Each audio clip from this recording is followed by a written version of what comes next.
Elvis Presley and rock and roll.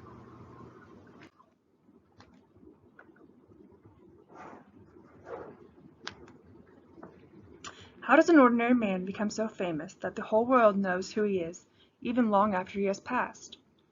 Today I'll be giving you information about Elvis Presley. There are three main ideas about Elvis Presley that I will discuss. I will start by discussing his background, then I will move on to discuss his role as a rock and roll icon.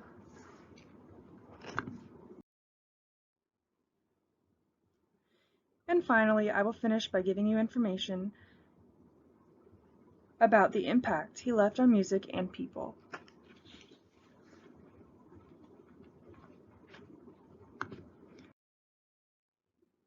I will begin by telling you about Elvis's background. Elvis was born in 1935 in East Tupelo, Mississippi, and moved to Memphis, Tennessee in 1948. He grew up as a member of the Assembly of God, which was a denomination that emphasized personal religious experiences. He attended Humes High School.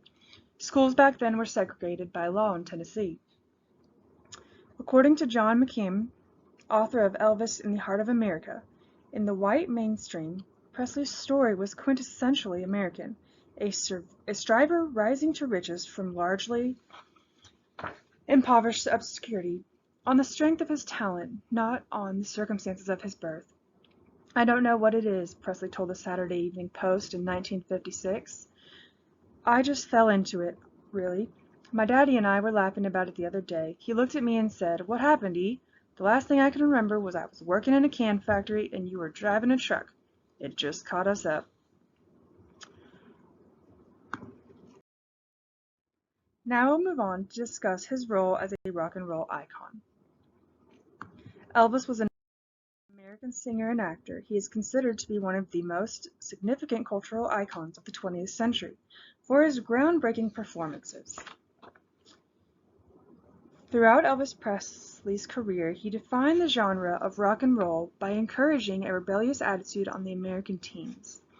Because of Elvis, the black community and music became more generally accepted. Elvis brought together music from both sides of the color line. Elvis is also known as the king of rock and roll.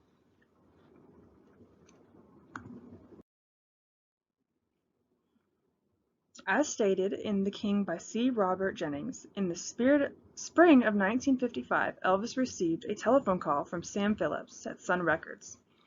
Could Elvis come down to record a ballad called Without You?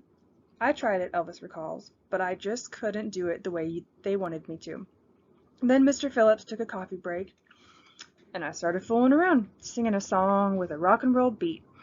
They liked it, and we recorded That's All Right Mama. Then we made I Don't Care If the Sun Don't Shine, backed up by Blue Moon of Kentucky.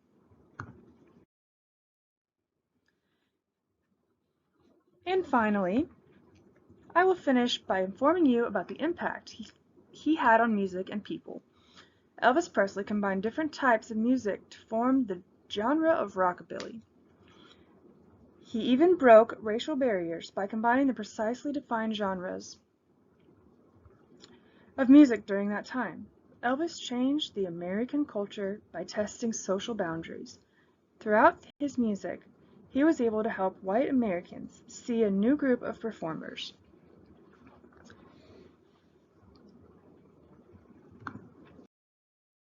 As stated in The Rock and Roll Race by Louis Menand, Presley had no intention of becoming a rock and roll singer, and he never really considered himself one. He sang rock and roll songs, but he sang all kinds of songs.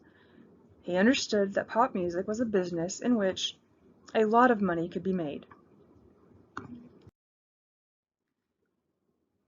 If rock and roll could make him more, he was happy to sing rock and roll.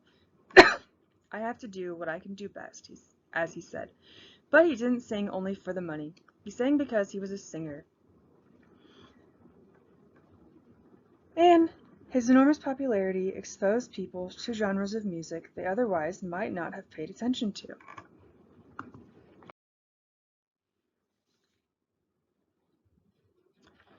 I have only just brushed the surface on the rock and roll icon Elvis Presley. I began by giving you information on his background. Then I informed you about his role as a rock and roll icon. Lastly, I gave you information about his impact on music and people. While Elvis did not invent rock and roll, he did create a style that was echoed by many singers and groups that followed him. And this concludes my speech.